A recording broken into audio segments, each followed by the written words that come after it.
arrived at the popular Autodromo Jose Carlos Pache circuit in Interlagos, Sao Paulo for the running of the Brazilian Grand Prix, the final race of the 2014 championship.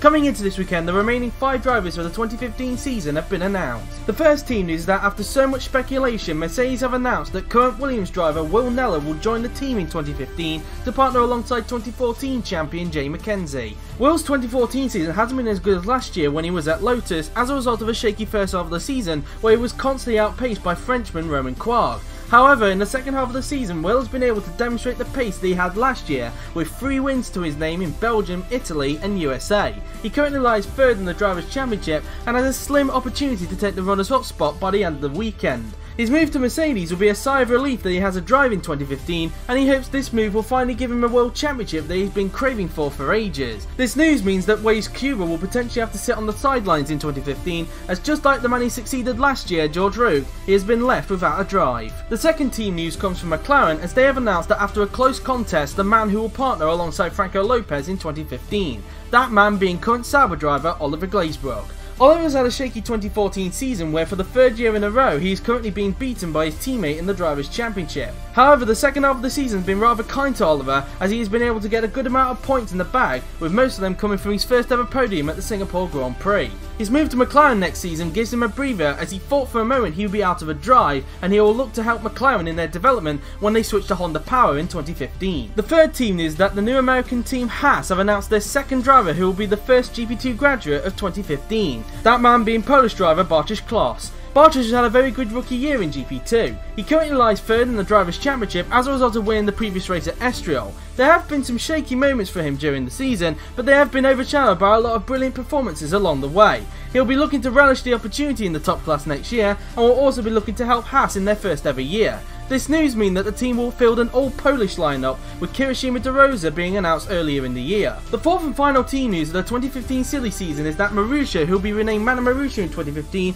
have announced that they, for the 2nd season in a row, will field an all-GP2 graduate lineup. These drivers being Polish driver Mateusz Terwick and Brit Etienne Jones. The pair of them had very impressive 2014 campaigns in GP2 after what had been a tricky 2013 for the pair of them. They'll both be looking to impress in their first ever seasons in 2015 and try and do what they can to drag the performance out of the Manor as a result of the team having a year-old Ferrari engine in the back for 2015. With these team news out of the way, we now know that along with Cameron Anderson and the retiring Rivki Fakruzay and Alex Southgate, these 3 drivers will not be on the grid in 2015.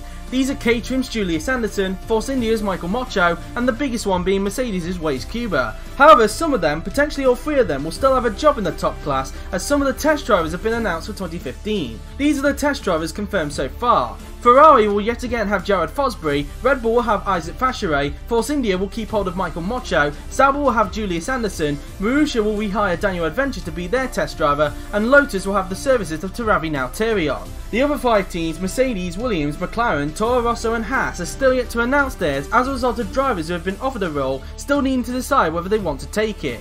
These drivers who have been offered have a deadline of this Friday to make up their mind. If they are unable to do so for whatever reason, they'll miss out on the opportunity and it will instead be offered to someone else. So if any of you have an offer to be a test driver, we recommend you reply with either a yes or no. The final news we have for this season is that the 2015 GP2 driver lineups have been announced with the teams and drivers displayed on your screens.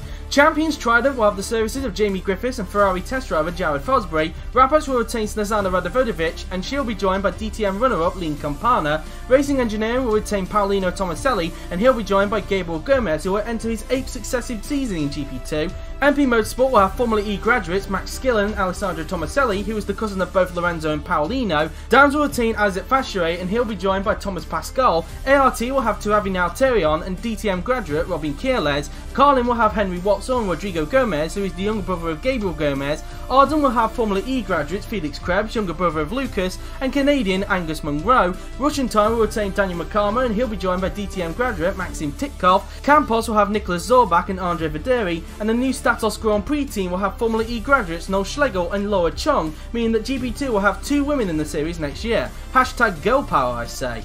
Despite being the champion and not landing a drive in the top class, Nicolas Pascali will not return to defend his title in 2015, which leaves a question of where he'll be next year. Lucas Krebs is another one that hasn't been mentioned, and that is because after much deliberation, JWF1 has decided to ban him for good. At one point, JWF1 was tempted to bring him back, but one thing let Lucas down. That was the stalking he did on Robert Ionescu in the comment section of certain videos after he was banned for the remainder of the season that has cost him his future. There are suggestions that his popularity in the series may also have been a factor, but we will probably never know. As for the rest who have missed out on a drive in either the top class or GP2, they will have to apply for either GP4 DTM OC or GP4 Formula E OC if they want to still be in the GP4 OC fraternity. However, the sign-ups for those two series will close within the next few days, so you better be quick if you want to drive in either of them. And that is it, not just for this week, but for this series of the GP4 OC news. I would like to take this time to thank everyone for the support you have given for the news format again. I've really enjoyed creating these and I can't wait to do them again. But also, I want to give a double thanks to Yuri, not just for allowing me to do this, but also for what he has done in the last 7 seasons of GP4 OC. For those who are somehow unaware, this is Yuri's last race he'll be hosting, as he'll be taking a lengthy break after this season and will not resume hosting until the 2017 season of GP4 OC, which will happen early next year. So my message to you, Yuri, is thank you for an amazing 7 seasons and enjoy the lengthy break you will have, and we will see you all again in 2017.